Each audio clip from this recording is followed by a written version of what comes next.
ராதாரமண கோவிந்த. ஆன்மீக அன்பர்கள் அனைவருக்கும் வணக்கம். நேற்று வரை குலசேகர பெருமாள் அருளி செய்த பெருமாள் திருமொழியில் பூனேறு செல்வத்தின் சொல்லும்படியான இரண்டாவது பாசுரத்தினுடைய பொருள் பார்த்தோம். இன்று மூன்றாவது பாசுரத்தினுடைய பொருள் பார்ப்போம்.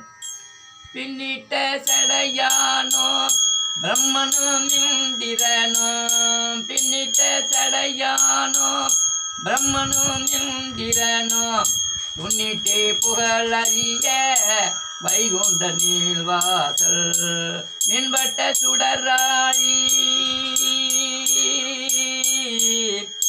கண்ணா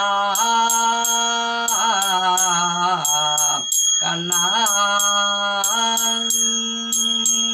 மில்வட்ட சுடராழி வேங்கடகோன் தானுமிழும் பொன்பட்டில் பிடித்துடனே புகப்பெருவெனாவேனே, பொன்பட்டில் பிடித்துடனே புகப்பெருவெனாவேனே.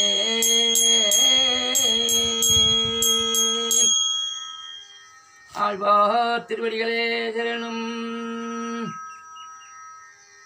பின்னிட்ட சடையானும், பின்னிட்ட சடையான்னா சிவபெருமான், பின்னிட்ட சடையானும் பிரம்மனும் இந்திரனும், துண்ணிட்டு புகழ் அறிய வைகுந்த நீள்வாசல். சிவபெருமானும் பிரம்மாவும் இந்திரனும் திருவேங்கடம் மலையில் நின்ற திருக்கோலத்தில் அருள்பாலிக்கும்படியான திருமாலை அந்த புகழெலாம் அடைக்கலாம்.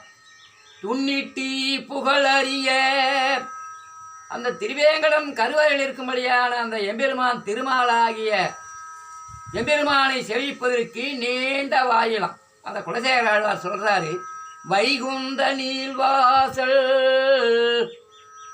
பின்னிட்ட சடையானும் பிரம்மனும் இந்திரனும், துண்ணிட்டு புகழறிய புகழ்னா அடைக்கலம். அங்கே எம்பெருமானை சேவித்து மோட்ச வீடு பெறுவதற்காக காத்து கொண்டிருக்கிறாங்களாம். துண்ணிட்டு புகழறிய வைகுந்த நீள்வாசல் மின்பட்ட சுடராழி. திருவேங்கட மலையில் யார் இருக்கிறாங்கன்னு அது தெரிவிக்கிறார். ஒரு அடையாளத்தை காட்டினாதான் இன்னாரும் சொல்ல முடியும். அதனால் வேண்டி குலசேகர பெருமாள் மின்பட்ட சுடராழி, வலது கையில் வீற்றிருக்கும்படியான சக்கரம், சக்கரத்தை ஓமானமாக காட்டுறாரு. மின்வட்டம், வட்டமாக இருக்கக்கூடிய ஆழி, மின்வட்டனாக்கா மின்னல் ஒளி பொருந்திய ஜுவாலை வீசும்படியான நிறத்தை உடைய சக்கரத்தை ஏன்று கொண்டிருக்கும்படியான எபெருமான் நாராயணன் தெரிவிக்கிறார். மின்பட்ட சுடராழி, ஆழினா கடல், ஆழினா சக்கரம். இங்கே மின்னல் ஒளி ஜொலிக்கிற மாதிரி எம்பெருமான் கையில் வலது கையில் இருக்கும்படியான சக்கரத்தை காட்டி தெரிவிக்கிறார். மின்பட்ட சுடராழி. மேல் பாசுரத்தில் முதல் பாசுரத்தில் கூனேறு சங்கம், கூன்னா வளவாக இருக்கக்கூடியது, சங்கு வளவாக இருக்கும்படியான சங்க இடது கையில் வச்சிருக்கும்படியான எம்பெருமான் தெரிவிக்கிறார். கூனேறு சங்கம் இடத்தாந்தன் வேங்கடத்தி. இங்கே மூன்றாவது பாசத்தில் மின்வட்ட சுடராழி. சுடராழினா எப்பொழுதும் எம்பெருமான் கையில் வீட்டிருக்கும்படியான சக்கரம், நெருப்பு ஜுவாலையோடு சுழன்று கொண்டிருக்கும்படியான சக்கரம் தெரிவிக்கிறார். சுடர்னா தீபத்தினுடைய சுடர் சிவந்த நிறத்தில் வரும்படியான சுடராழின்னு சொன்னார். மின்வட்ட சுடராழி. பெரியாழ்வார் தெரிவிக்கிறாரு, தீயிற் பொழிகின்ற செஞ்சுடராழி. தீயில ஒரு நெருப்பில் தீ எரியும் பொழுது கொழுந்து ஓடி எரிகிற நேரத்தில் சிவந்த நிறத்தில் வரும்படியான நிறத்தையுடைய எம்பெருமான் கையில் தாங்கும்படியான வலது கையில் இருக்கும்படியான சக்கரம் தெரிவிக்கிறார். தீயிற் பொழிகின்ற செஞ்சுடராழி திகழ் திரு சக்கரத்தில். பேயாழ்வார் தெரிவிக்கிறாரு, பொன்னாழி கண்டேன், பொன்னிறமான அந்த சக்கரத்தை பார்த்தேன்னு சொல்றார். பொய்யாழ்வார் சுடராழியான் அடிக்கே சூட்டினேன் சொல் மாலை, பொய்யாழ்வார் தெரிவிக்கிறாரு. சுடர் ஆழி, ஆழினா கடல், ஆழினா சக்கரம். அந்த தீபச் சுடர் போல எம்பெருமான் கையில் வலது கையில் எப்போதும் சுழன்று கொண்டிருக்கும்படியான சக்கரம். இதை தான் மேல் பாசத்தை சங்க சொல்லி 3வது வார சக்கரத்தை சொல்லி தெரிவிக்கிறாரு. இப்போ இருக்கிறவங்க என்னன்னா வீடியோவில் பதிவிடுறாங்க. திருமலையில் மலை மேலே குன்று மேல் மலை இருக்கும் இடத்துலாம் குமரன் முருகன் தெரிவிக்கிறாங்க, காளியில் தெரிவிக்கிறாங்க. அதெல்லாம் கிடையாது. 5000 ஆண்டுகளுக்கு முன்பாக குலசேகர ஆழ்வார் வலது கையில் சக்கரத்தையும் இடது கையில் சங்கும் இருக்கும்படியான ஒரு நிலையை தெரிவிக்கிறாரு. பெரியாழ்வார் சென்னியோங்குதம் திருவேங்கடம் உடையாய் உலகு தன்னை வாழ நின்ற நம்பி தாமோதரா சரிரா. அந்த உலகம் வாழத்துக்காக 7வது மலையில் திருவேங்கடம் நின்ற திருக்கோலத்தில் அருள்பாலிக்கிறார்னு தெரிவிக்கிறார்.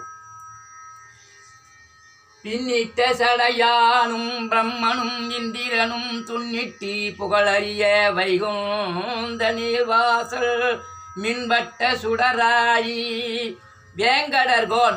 வேங்கடம்னா திருவேங்கடம், திருவேங்கடத்துக்கு கோன்னா அரசன். அந்த திருவேங்கடத்துக்கு அரசனாயிருந்து அருள்பாலிக்கும்படியான எம்பெருமான் கையில் வீற்றிருக்கும்படியான சக்கரத்தை ஏந்திருக்கும்படியான திருமாலை மின்வட்ட சுடராயி வேங்கடர்கோன். திருவேங்கடமுடையான் அந்த உமிழக்கூடிய எச்சில் அந்த பொன்பட்டில் பிடித்திருக்கும்படியான ஒரு பிறவி கேட்குறாரு திருவேங்கடவனை.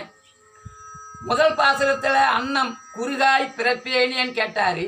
2வது பாசுரத்தில் திருவேங்கடமலையில் சுனையில் மீனாய் பிறக்கும் விதியுடையன் ஆவியன்னு சொன்னார். 3வது பாசுரத்தில் அந்த தாம்பலம் போட்டு உமிழக்கூடிய அந்த பொன்வெட்டில் பிடித்துடனே புகப்பெருவேனாவே மின்பட்ட. அங்கே யார் இருக்கிறாருன்னு தெரிவிக்கிறார். திருவேங்கடம் மலையில் எல்லாம் இருக்கிறாங்க. ஆனால் திருவேங்கடமலை நின்று இருக்கும்படியானவன் சங்கு சக்கரத்தை ஏந்தி கொண்டு நின்ற திருக்கோலத்தில் இருக்கும்படியான எம்பெருமான் திருமாலாகிய நாராயணன் மின்பட்ட சுடராழி வேங்கடர்கோன் தான் உமிழம். திருவேங்கடமலைக்கு அரசனாயிருந்து அருள்பாலிக்கும்படியான உமிழக்கூடிய அந்த பொன்வட்டில் பிடித்திருக்கும்படியான ஒரு பிறவியை வேணும்னு கேட்கிறார். பொன்வட்டில் பிடித்துடனே புகப்பெருவேன் ஆவேனே ஐயா. அற்புதமான தூய தமிழ் பாசுரம். அது எனக்கு தெரிஞ்ச வரையில் பொருள் விளக்கம் சொல்லியிருக்கிறேன். குற்றங்குறை எது இருந்தாலும் அந்த கமாலில் தெரிவிங்க. நாளைக்கு மற்றும் ஒரு பாசுரத்தை பார்ப்போம். நன்றி, வணக்கம்.